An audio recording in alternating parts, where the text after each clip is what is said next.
कहा जाता है कि इतिहास तथ्यों पर आधारित होता है, ना कि भावनाओं पर, इमोशंस पर। इतिहास के गर्त में नहीं जाया जा सकता। और ऐसे में जब ताजमहल से जुड़ा हुआ विवाद इस समय सुर्खियां बना हुआ है, तो ये जानना बिल्कुल जरूरी है कि जो हाईकोर्ट की लखनऊ बेंच में याचिका दाखिल की गई है और उसमें जो आधार बनाया गया है उसमें कितनी सच्चाई है।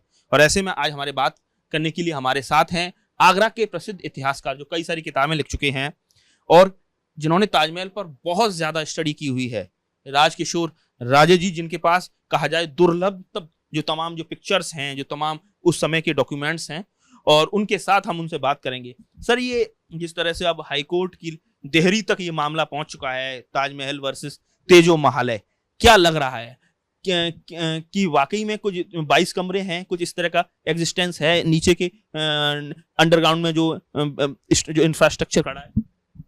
ये बिल्कुल सही बात है कि ताजमहल के नीचे 22 कमरे हैं, इससे तो कोई इनकार कर ही नहीं सकता। लेकिन उन कमरों में क्या है और वो कब बंद किए गए और उनके जाने का रास्ता कहाँ से है, ये एक अलग की चीज़ है।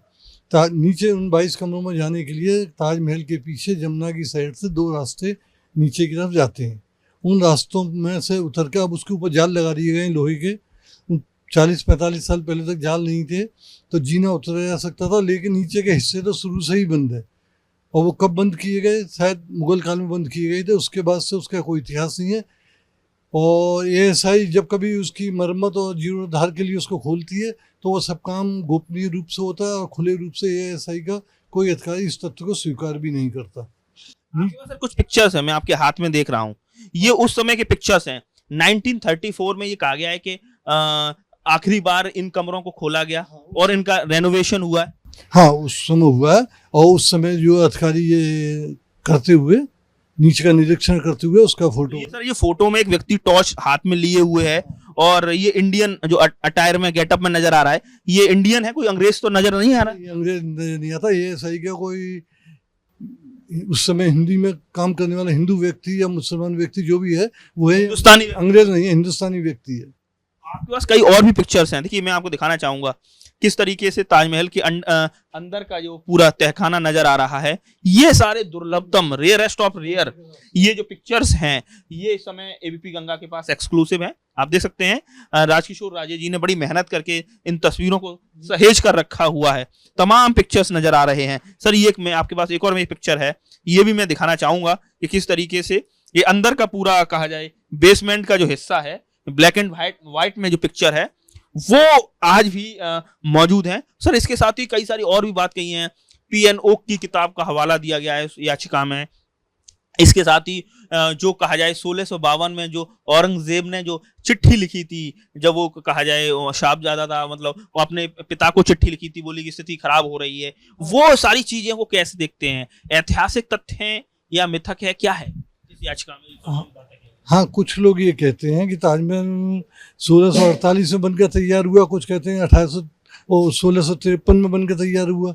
अगर सन 48 में बना हो या 53 में बना हो, उनमें से एक बात सही है कि उस समय तक उसकी हालत इतनी कैसे बिगड़ रही थी।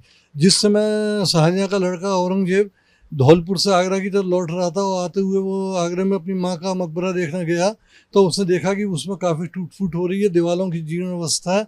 उसने अपने पिता को दिल्ली में एक खत भेजा कि ताजमहल में मरम्मत की ज़रूरत है और उसकी हालत बहुत ख़राब है। तब तक शाहजहाँ ने दिल्ली की गद्दी, दिल्ली से पूरा रूल करना शुरू कर दिया था। सन 1648 में शाहजहाँ ने दिल्ली को अपनी राजधानी बना लिया था।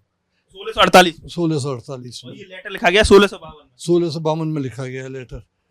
कुछ लेटर्स की सर कॉपियां भी आपके पास हैं उस समय की। देखिए राजकिशोर जी के पास उस समय का जो फारसी में लिखा हुआ जो लेटर है वो आप तस्वीरों में देख रहे हैं। ये लेटर है, ये वो लेटर है जो उस समय लिखा गया है शाहजादा औरंगजेब की तरफ से शाहजहां के नाम, यानी अपने पिता के नाम ये लेटर लिखा गया है, जिसका हिंदी का जाए रूपांतरण यहाँ नजर आ रहा है और जिसमें इस बात का जिक्र किया गया है कि किस तरीके से जो जमात खाना के गुंबज हैं वो बरसात में रिस रहे हैं, उनकी मरम्मत की जाए। इसके साथ ही कई सारी बातें कही गई हैं।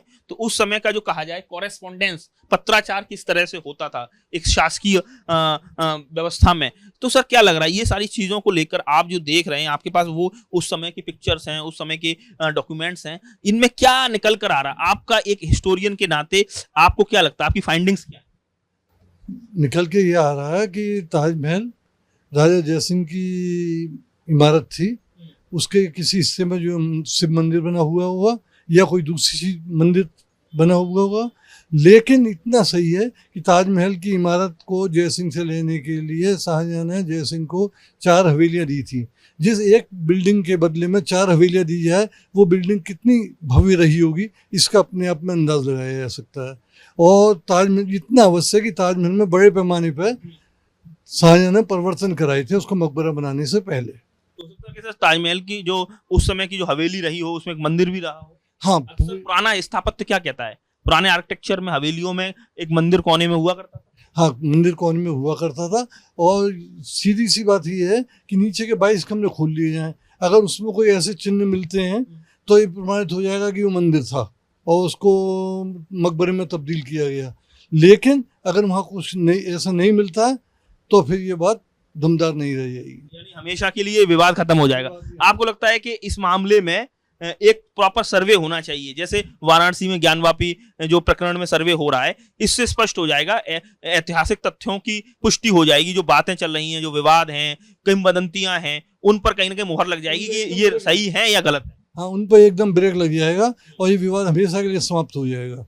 इसलिए एक समिति या आयोग बनाकर विशेषज्ञों का उसका निरीक्षण किया जाना चाहिए। तो आप समझ सकते हैं कि तमाम मेरे पास वो कहीं ना कहीं उस समय के जो कागजात हैं वो नजर आ रहे हैं। ये शाहजहां का राजा जयसिंह के नाम जो पहला फरमान है उसकी जो हिंदी भाषा में रूपांतरण है, ये भी 20 सितंबर 1632 को लिखा गया है। और इसके साथ ही कई सारे ऐसे डॉक्यूमेंट्स हैं। देखिए फारसी भाषा में ये उस समय की पूरी तरह से कहा जाए उसकी ये नकल है, ये नजर आ रही है। कई सारे ऐसे डॉक्यूमेंट्स हैं जो बता रहे हैं कि कहीं ना कहीं राजा जयसिंह जो जयपुर राजघराने के कहा जाए सियासतदार थे, सूबेदार थे, राजा जयसिंह। हाँ? राजा जयसिंह जयपुर के स्वतंत्र राजा थे और उनके कहा जाए उनके दादा मानसिंह अकबर के समय के राजा थे जयसिंह के। और देखिए ये मैं आपको दिखाना चाह रहा हूं, ये 4 हवेली हैं जो बाद में इनको दी गई हैं, जिसमें राजा भगवान दास की हवेली, राजा माधव सिंह की हवेली, रूपसी बैरागी की हवेली मोहल्ला अतगा खान के बाजार में स्थित, और चांद सिंह सुपुत्र सूरज सिंह की हवेली अतगा खान के बाजार में स्थित। तो आप सत्यापन तथा मोहर आप समझ सकते हैं, ये उस समय के, ये जिसको कहते हैं मुगलिया पीरियड, हालांकि इस पर भी एक अलग विवाद है। तो ये उस समय के ये 4 हवेलियां हैं। जो ताजमहल आज जहां खड़ा हुआ है, जो जगह है, वो जगह राजा जयसिंह की जगह थी, और उस जगह के बदले ये 4 हवेलियां शाहजहां ने जयसिंह को सौंपी हैं। तो यही कुछ हाँ, वो 4 हवेलियां दी गई थी। इन 4 हवेलियों की विशालता से अंदाज होता है 4 हवेलियां राजाओं की थी।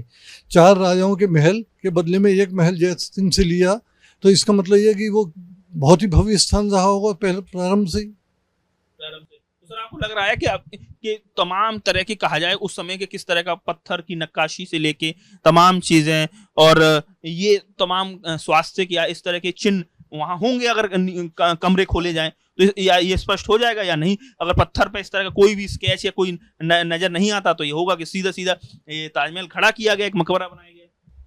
अंदर ये चीज मिलती है नहीं मिलती है ये तो बाद में पता लगेगा, लेकिन इतना सत्य है कि बाहर मुख्य द्वार पे उसके कमल का फूल बना हुआ है, और ताजमहल के चारों ओर जो लाल पत्थरी आकृतियां बनी हुई है, उसमें सर्प बने हुए हैं, कई जगह गणेश जी की आकृति है। ये तो चीज साबित ऊपर से ही हो जाती है। अंदर जब 22 कमरे खोले जाएंगे उनमें क्या रहस्य होगा, ये खुलने के बाद ही पता लगेगा।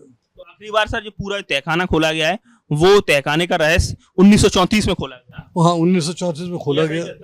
हाँ, उसके बाद कहते हैं खुला है, लेकिन कोई भी अधिकारी हाँ ऑफिशियल रिकॉर्ड नहीं है, ऐसा स्वीकार नहीं करता। तो आप 1934 में आर्कियोलॉजिकल सर्वे ऑफ इंडिया, भारतीय पुरातत्व सर्वेक्षण ने 1934 में इन तहखानों को खोला था। तहखानों का क्या रहस्य है, ये जरूर पूरी दुनिया के सामने आए। अब याचिका दाखिल की गई है, अब कोर्ट को यह तय करना है कि इस याचिका में जो आधार बनाया गया है उस आधार को कोर्ट मंजूर करती है, नहीं करती है, इस याचिका को आगे एडमिट करती है, और अगर एडमिट करती है तो उसके बाद क्या डायरेक्शंस देती है, ये देखना बड़ा कहा जाए दिलचस्प होगा।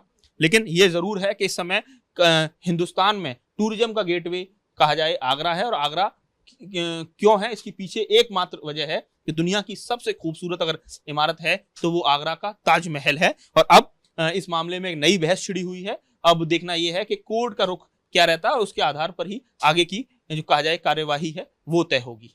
आगरा से नितिन उपाध्याय, एबीपी गंगा।